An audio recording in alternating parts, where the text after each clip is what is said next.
The Midnight Library.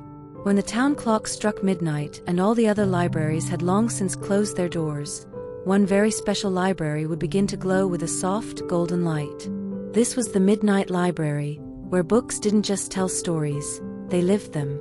Lucy discovered it quite by accident one night when she couldn't sleep.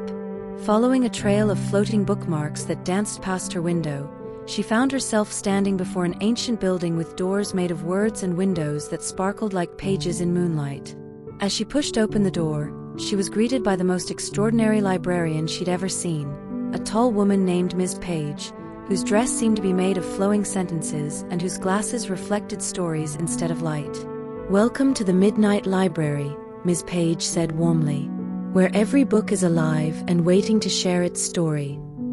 Lucy watched in amazement as books floated through the air, their pages fluttering like wings. Some books were having conversations with each other, sharing their stories in whispers. Others were acting out their tales, their characters stepping right off the pages. "How is this possible?" Lucy asked, reaching out to touch a passing poetry book that was leaving a trail of rhyming words in the air. "Books have always been alive," Miss Paige explained.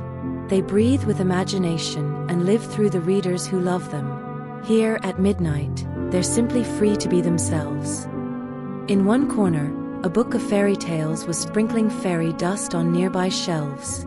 In another, an atlas was projecting glowing maps onto the ceiling, showing magical lands that existed between the real ones.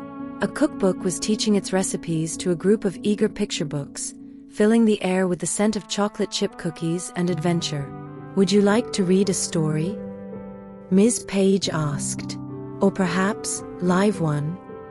Lucy nodded eagerly, and Miss Paige led her to a special reading nook where cushions were made of cloud-soft pages and blankets were woven from the finest storytelling threads. A book gently floated down from a high shelf and opened itself in Lucy's lap. As she began to read, the words lifted off the page, swirling around her like a warm breeze. Suddenly, she wasn't just reading about a magical garden, she was standing in one, surrounded by flowers that bloomed with chapters and trees that grew plot lines instead of leaves. Every night after that, Lucy would find her way back to the Midnight Library. She learned that each book had its own personality. The mystery novels played hide and seek, the adventure stories led expeditions through the stacks, and the romance books wrote love letters to their readers. But the most wonderful discovery was that every visitor to the Midnight Library became part of its story. Their own tales were woven into the fabric of the library, adding to the magic that made it special. "Remember," Miss Paige would say as dawn approached and the books settled back onto their shelves, "the best stories are the ones we carry in our hearts." And so the Midnight Library continued its magical existence, waiting for those special readers who believed that books were more than just pages and words. They were doorways to endless possibilities. The end.